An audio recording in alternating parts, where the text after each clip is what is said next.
Na-imagine mo na bang tumuloy sa isang hotel na ang mga pader ay puro salamin?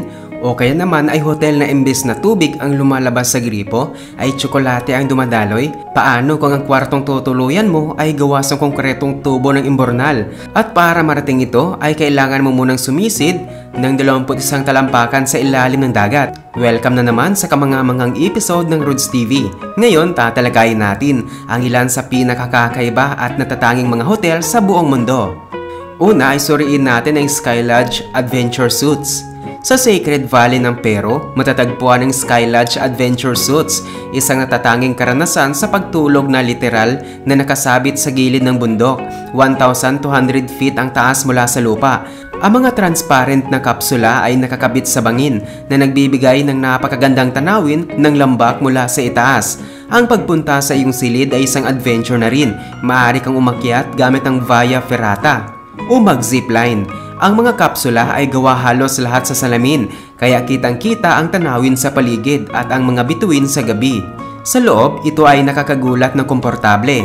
May 4 na kama, maliit na kainan at pribadong banyo. May malambot na kama, upuang may kutsyon at sapat na espasyo para sa isang masarap na pamamahinga. Sa gabi, ang mga kapsula ay nagliliwanag at tila mga parol sa bangin. Ang pananatili rito ay hindi lamang tungkol sa ginhawa, kundi tungkol din sa kakaibang karanasan na hindi mo malilimutan. At narito rin ang Glass Hotel. Matatagpuan sa Ibiza, Spain, ang isang napaka-espesyal na lugar na tinatawag na Glass Hotel. Sikat ito dahil sa kakaibang disenyo at napakagandang tanawin. Ang hotel na ito ay halos gawa sa salamin, kaya makikita ng mga bisita ang kabuuan ng tanawin sa paligid nang hindi na umaalis sa kanilang kwarto. Ito ay perpekto para sa mga mahilig sa dagat at mga sunset dahil mula sa loob ng kwarto ay matatanaw mo ang Mediterranean Sea at makukulay na tanawin ng kalikasan. Ngunit may kakaibang tampok ang hotel na ito dahil gawa sa salamin ng mga pader, limitado ang privacy. Madaling masilip ng mga tao mula sa labas ang loob ng kwarto at maaaring may mga kumuha pa ng litrato. Para sa mga hindi sanay sa ganitong uri ng bukas na espasyo, maaaring ito ay maging kakaibang karanasan. Gayunpaman, ang hotel nito ay swak na swak para sa mga taong gustong manatiling konektado sa kalikasan at hindi alintana ang mga mapanuring mata ng mga dumaraan. At narito rin ang No Man's Fort. Na-imagine mo na bang tumira sa isang hotel sa gitna ng dagat? Ang No Man's Fort Hotel ay 2.5 km ang layo mula sa baybayin ng Portsmouth, England at ginawang posible ang pangarap na ito. Dati itong kuta na itinayo noong ika-19 na siglo para protektahan ang Portsmouth. Ngayon, isa na itong marangyang hotel na pinaghalong kasaysayan at modernong karangyaan. Makikita mo rito ang 360-degree na tanawin ng dagat, kaya napakatahimik at relax ang pakiramdam. Ang loob ng hotel ay pinaghalo ang orihinal na disenyo ng kuta, tulad ng brick walls at arcade ceilings, kasama ang modernong kasangkapan. Lahat ng kwarto ay may tanawing dagat, kaya siguradong sulit ang bawat sandali. Ang presyo kada gabi ay nagsisimula sa $450, nakasama na ang ilang serbisyo at mga aktibidad para sa hindi malilimutang bakasyon. At narito rin ang Bubble Tree Eco Hotel. Ang Bubble Tree Eco Hotel sa Wadi Rum, Jordan ay nagbibigay ng kakaibang karanasan sa disyerto. Dito, natutulog ang mga bisita sa transparent o malinaw na mga kwartong hugis bula, kung saan tanaw mo ang langit na puno ng bituin at ang mapulang buhangin ng disyerto. May 360-degree view ang mga kwartong ito, kaya damang-dama mo ang kalikasan sa bawat sandali. Ang bawat bula ay sapat para sa 2 tao at mayroong komportableng kama, lugar na upuan at isang maliit na banyo na may shower. Eco-friendly ang disenyo ng mga bula, gamit nila ang solar power para sa ilaw at aircon. At hindi nila sinisira ang kapaligiran kahit saan ito itinayo. Ang presyo ng bawat gabi ay nasa pagitan ng $200 hanggang $400, depende sa panahon at uri ng kwarto. At narito rin ang Silio Stay. Isipin mong matutulog ka sa loob ng dating imbakan ng butil, pero hindi ito basta-bastang bodega. Ang Silio Stay sa Little River, New Zealand ay ginawang kakaibang hotel ang mga lumang Grand Silio. Simula nang buksan ito noong 2013, naging popular ito dahil sa rustic na disenyo na eco-friendly pa. Ang bawat silyo ay may 2 palapag, may kusina sa ibaba na may modernong appliances at maliliit na dining area. Sa itaas naman matatagpuan ang silid tulugan na may komportabling kama at tanawin ng kabukiran. May modernong pasilidad din tulad ng wifi at underfloor heating. Ang presyo kada gabi ay nagsisimula sa humigit kumulang $180. Kaya ito ay isang natatangi at abot kayang bakasyon para sa mga gustong subukan ang bagong karanasan. At narito rin ang Robot Dinosaur Hotel. Na-imagine mo na bang salubungin ka ng isang robot na dinosaur sa lobby ng hotel? Hindi ito katang-isip sa science fiction. Totoo ito sa Robot Dinosaur Hotel sa Japan. Ang hotel na ito ay tila hinango sa hinaharap kung saan ang mga robot na dinosaur ang nagsisilbing staff. Sila ang tumatanggap ng mga bisita, nag-check-in at check-out, nagdadala ng mga bagahe at nagkikipagkwentuhan pa sa mga tao. Talagang hindi mo ito malilimutan na karanasan. Bawat robot dinosaur ay may screen at mikropono para makipag-ugnayan sa mga bisita. At narito rin ang Desert Lotus Hotel. Ang Desert Lotus Hotel sa Inner Mongolia, China ay isang kakaibang hotel na nakatayo sa gitna ng disyerto na may disenyo at prinsipyong pangkalikasan. Hindi ito tulad ng karaniwang gusali. Ang hotel ay binubuo ng modular na mga tent na parang bulaklak ng lotus. Ang disenyo nito ay hindi nakakasira sa kapaligiran kaya't napaka-eco-friendly. Ang bawat tent ay nakaayos ng paikot.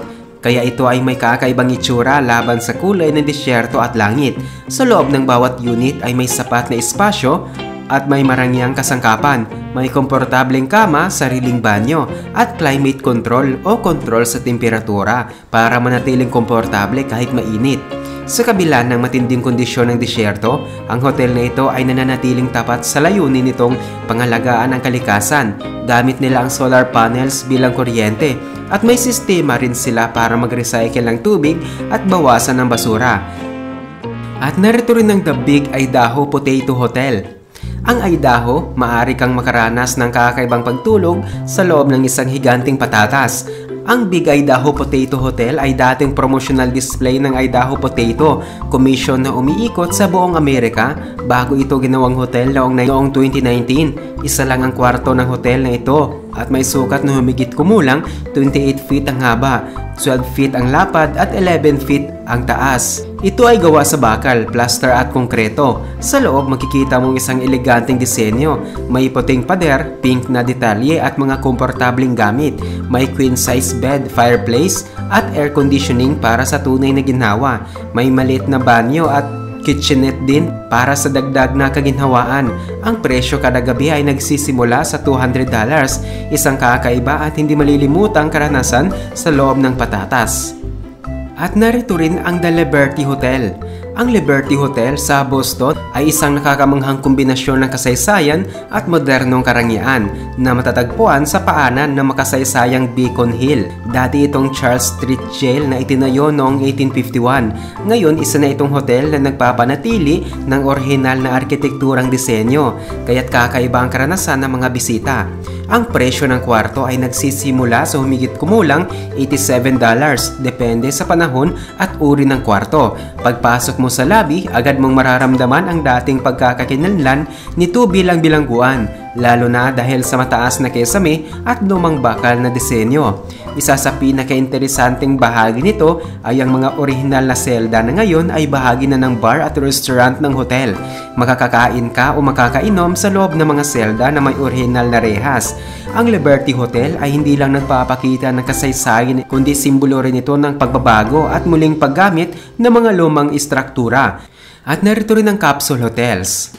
Sa matahaong lungsod ng Tokyo, kung saan mahalaga ang bawat metro ng espasyo, ang Capsule Hotels ay isang matalinong solusyon para sa mga biyahero na naghahanap ng abot-kaya at praktikal na matutuluyan. Sa halip na karaniwang silid, ang mga hotel na ito ay may maliliit na kapsula o pad na nagsisilbing tulugan. Isang natatanging karanasan na likas sa kulturang Hapon. Karaniwan, ang bawat kapsula ay may sukat na 2 metro ang haba, 1 metro ang lapad at 1.5 metro ang taas. Tamang-tama lang ang espasyo para sa isang kama at ilang kagamitan tulad ng ilaw, maliit na shelf at minsan na may TV o USB charging port. Ang mga kapsula ay nakahanay at nakapatong sa isa't isa sa isang malaking kwarto. Bawat isa ay may kortina o pintong pang-pribado. Ang presyo ng pananatili sa Capsule Hotel sa Tokyo ay abot kaya, kadalasang nasa pagitan ng 2,000 hanggang 5,000 yen kada gabi, depende sa lokasyon at amenities. At narito rin ang The Queen Mary Hotel. Ang Queen Mary Hotel sa Long Beach, California ay isang dating ocean liner na ginawang kakaibang hotel. Pinaghalo ang klasikong kagandahan at modernong ginhawa. Orihinal na isang prestihiyosong passenger ship, ang Queen Mary ay unang naglayag noong 1936 at tumigil sa serbisyo noong 1967 na minsan ay nagdala ng mga sikat na personalidad at opisyal ng gobyerno. Noong 1971, nagsimula itong muli bilang isang floating hotel at tourist attraction. Meron itong 347 na silid na inayos upang muling buhayin ang Art Deco style ng 1930s. Iba-iba ang laki at hugis ng mga silid na nagdaragdag sa kakaibang karanasan ng mga bisita, tila isang paglalakbay sa nakaraan. Sikat din ang Queen Mary bilang isa sa pinaka-haunted na lugar sa Amerika dahil sa mga ulat ng kababalaghan. Ang presyo ng kwarto ay mula $100 hanggang $500 kada gabi, depende sa uri ng silid at panahon.